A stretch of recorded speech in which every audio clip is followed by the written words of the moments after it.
नमस्कार, मी पंजाब डक। आज आहे 15 नोव्हेंबर 2025 आणि आजपासून महाराष्ट्राच्या शेतकऱ्याला अंदाज देणार आहे।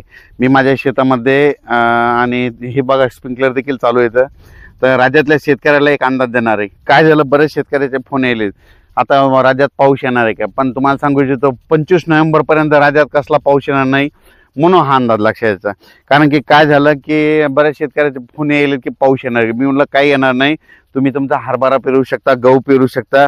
राज्यातल्या सर्व शेतकऱ्याला सांगू इच्छितो, पूर्व विदर्भ, पश्चिम विदर्भ, दक्षिण महाराष्ट्र, उत्तर महाराष्ट्र, कोकणपट्टी, खानदेश सर्व शेतकऱ्याला सांगू इच्छितो की राज्यात सध्या तरी पावसाचं वातावरण नाही।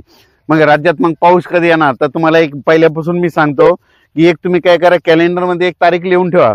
दरवर्षी आपल्या महाराष्ट्रामध्ये 2 डिसेंबर ते 7 डिसेंबर 2, 3, 4, 5, 6, 7 डिसेंबरच्या दरम्यान दरवर्षी महाराष्ट्रात एक अवकाळी येणार। हे दरवर्षीचा वर्षानुवर्षाचा हे अंदाज कायमचा लिहून घ्या। पण राज्यात सध्या तरी नाही पाऊस। मग तुम्हाला सांगू इच्छितो काय होणार आहे, एक बंगालच्या खाडीमध्ये एक चक्रीवादळ आहे, ते काय होईल 27, 28, 29ला लँडफॉल होईल। लँडफॉलमध्ये जमिनीच्या ते समुद्राच्या बाहेर निघेल, पण ती पाऊस मग एखाद्याच आपल्या महाराष्ट्राकडे काय होईल 29, 30, 31 आणि 1-2 डिसेंबरच्या दरम्यान ते मग काय होईल, महाराष्ट्राकडे ते पाऊस थोडाफार येऊ शकतो। आपल्याकडे थंडी म्हणून असं काही एवढा काही मोठा सध्या तरी पाऊस नाही म्हणून हा अंदाज सर्व शेतकऱ्यांनी लक्षात घ्यायचा।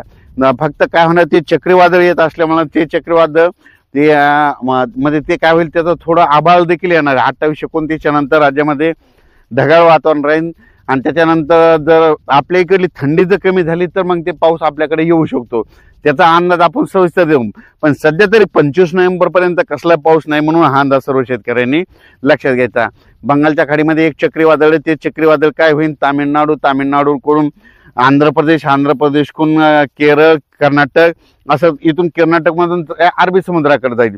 अरबी समुद्राकडे जात असताना त्याच्या एका पंखाद्वारे काय होईल, एका दिवस मग 28-29 नोव्हेंबर ते 5 डिसेंबरच्या दरम्यान मग राज्यात एक तुरळक पावसाचा अंदाज येऊ शकतो। असा खूप काय मोठा नाही पडणार, पण राज्यात मग ते पण पाऊस कुठं पडू शकतो, मग ते पडला तर मग तुम्हाला सांगू इच्छितो नांदेड जिल्हा, यवतमाळ जिल्हा, परभणी जिल्हा, हिंगोली जिल्हा, लातूर जिल्हा, सोलापूर जिल्हा, त्याच्यानंतर सांगली, सातारा, सोलापूर, कोल्हापूर, कर्नाटक, तेलंगणा, आंध्र प्रदेश त्या परिसरात होतो। पण असा सर्वदूर महाराष्ट्रामध्ये सध्या तरी आता वातावरण नाही म्हणून हा अंदाज लक्षात घ्यायचा। राज्यातल्या सर्व शेतकऱ्याला सांगू इच्छितो, पूर्व विदर्भ, पश्चिम विदर्भ, दक्षिण महाराष्ट्र, उत्तर महाराष्ट्र, कोकणपट्टी, खानदेश सर्व शेतकऱ्याला सांगू इच्छितो की ज्यांचा हरभरा पेरायचा असेल तर त्यांनी पेरू शकता आणि त्याच्यानंतर गहू देखील पेरू शकता।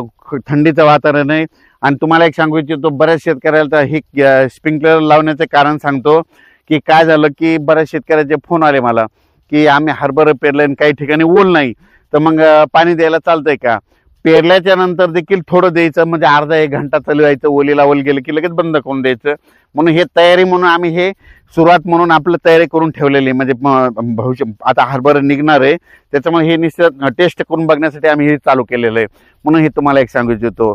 त्याच्यानंतर राज्यात सांगायचं झालं तर आता 25 तारखेपर्यंत खूप थंडी राहणार आहे। 27-28च्या दरम्यान राज्यात ढगाळ वातावरण होणार आहे, म्हणून हे देखील अंदाज सर्व शेतकऱ्यांनी लक्षात द्यायचा। फक्त राज्यात मात्र ते चक्रीवादळ आल्याच्या नंतर तेलंगणा, आपलं तामिळनाडू, आंध्र प्रदेश, केरळ, कर्नाटक त्या राज्यात मात्र चांगला पाऊस पडणार।